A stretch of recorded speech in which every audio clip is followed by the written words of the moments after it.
Heyo everybody, it's Johnny5 Alive here and welcome back to another TemTem video. Today I'm going to be showcasing some gameplay and also the strategies on how to take out the Arrisola Dojo Master Sophia, which is the dojo master of the element water. So stay tuned and let's check it out.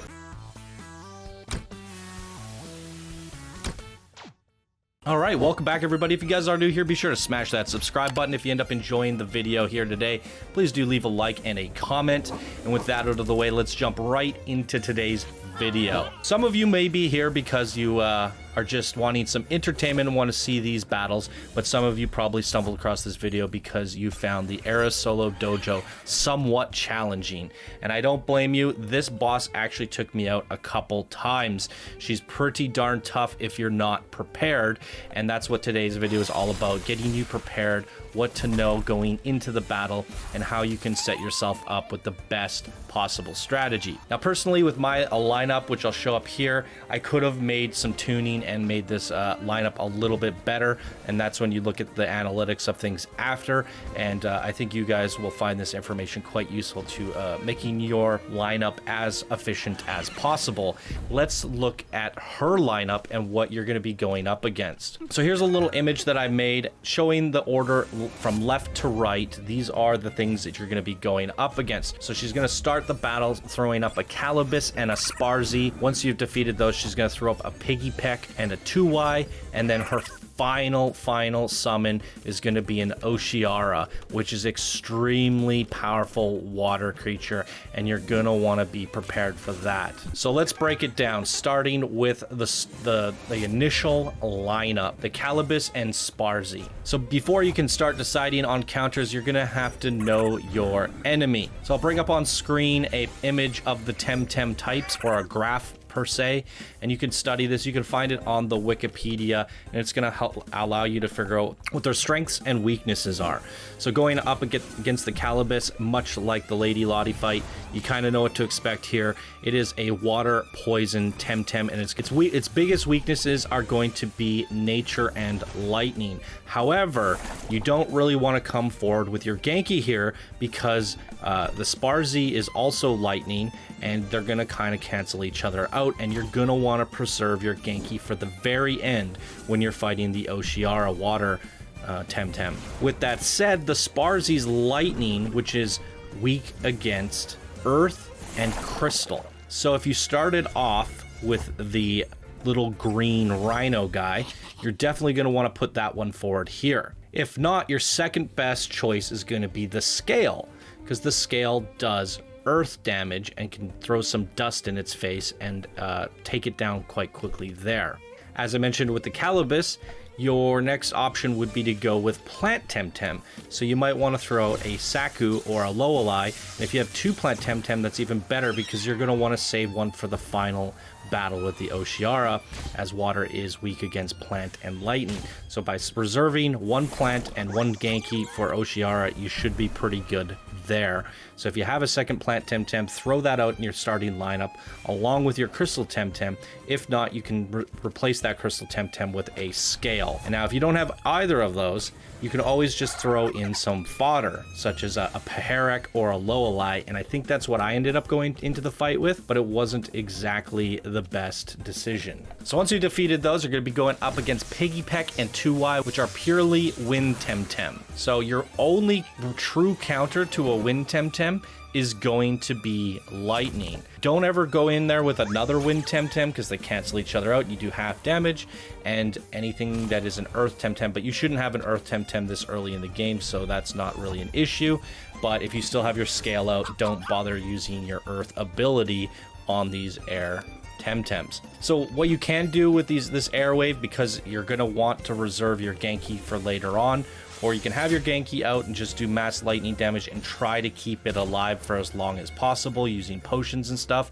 But at this point, I don't think I had any potions going into this battle, so I was just kind of like, I had to make or break it and use what I had. With that said, I wanted to reserve my Genki, so wind, you can pretty much just throw anything at it and do regular damage, as long as it's not another Wind Temtem. And that's why my starting lineup was my Parahack, because I just wanted to get my Wind Temtem kind of out and done with.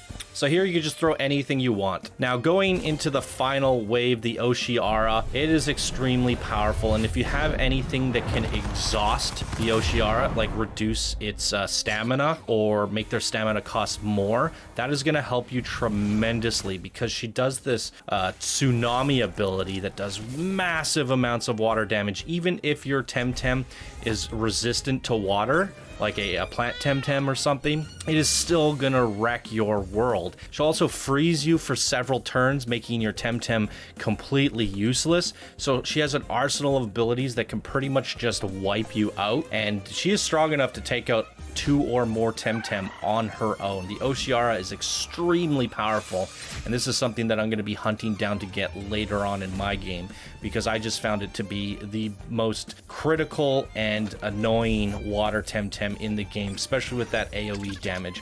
So the tsunami and the ice abilities they come at a high stamina cost downside. With that said, if you started the game with the Huchek and you combo it with a nature Temtem, you can do the ability that gets bonus damage by being paired with a nature. It's going to increase their stamina cost on all their abilities by 50% for 3 turns. That means the Oceara is going to blow through their stamina, and they won't be able to spam tsunamis and ice spells on you, and they'll exhaust themselves and start to kill themselves. So a Huchek is going to be something that's very, very important in this. If your Genki has died, if you could somehow manage it, like at the end of the battle, if you have a Huchek and a nature Temtem, both the nature is going to do extra damage to water, and the Huchek is going to be able to exhaust the Oceara's stamina. So that's a very good way to go into it. Or you could just come blazing out with a Genki and a nature Temtem and just hit it with everything that you have. That is definitely another strategy going into taking out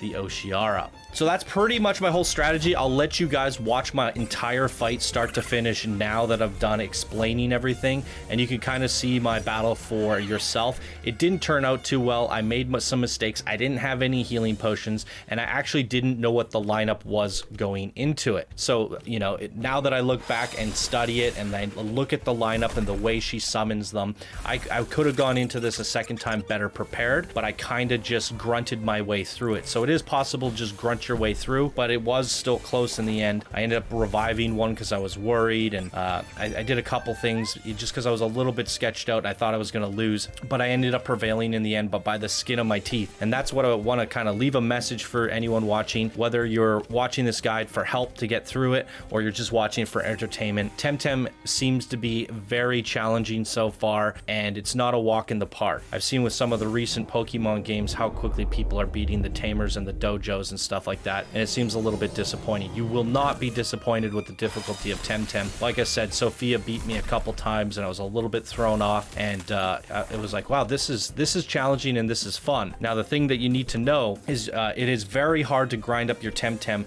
at least this early in the game. So you want to have a pretty strong lineup of 6 preparing for this boss and this boss specifically. After you've cleared her out, you will get your surfboard. Spoiler, sorry. But I think everyone expected that because they hinted at it all the way up through the game. So once you have that, you're going to be able to roam the world and go to places that you haven't been before, and there will be plenty of level 20 mobs for you to grind, and you'll be able to pretty much level up any Temtem you want after Sophia. But going up until Sophia, if you don't have the right Temtem and there's one that you want to level up, it's going to be a painfully long grind. So you just, like, that's why with my lineup, for example, I had a level 16 scale, a level 18 Paharek. They're both a little lower on the level scale there, and they weren't really, I mean, with the Paharek it specifically wasn't really the best choice. But after the Sophia battle, this is when the game starts to become a little bit more open-ended, where you can grind up multiple different Temtems and have access to a plethora of EXP. So I just wanted to emphasize trying to get that core 6 going into this battle, and that's going to be your nature Temtem, your lightning Temtem, your starter Temtem from the beginning of the game. A scale's not a bad choice, but the ones that I would majority try to avoid leveling early on are actually the wind Temtems. So your Pahareks, your 2Ys, your Piggy Pecks, and that sort of thing, as they're not as useful in the early stages of the game. Your wind Temtem only ever do double damage to poison Temtems which is something you don't see a lot of this early in the game other than the Calibus, which are included in both Sophia and Lottie battles. So it's not terrible if you have one to throw it out right away, and that's I think why I ended up going with the Parahack as my starting lineup, because it was the only thing that could counter Calibus while also reserving my other Temtem. So anyways, that's a rant from me. Really enjoying the game so far and the difficulty of it. They did a really good job of Temtem, and I'm enjoying doing these boss battles, so I'm definitely going to continue doing these guides for you guys. So check back in the channel if you just want to watch me fight the different dojo masters. That'll be kind of like I guess a guide slash let's play, and as I get to them I'll be putting these out. So if there's any of them that you're struggling on, check back in on the channel and subscribe for more of these. And all right, everyone, thank you so much for watching, and I'll see you in the next video. Bye now.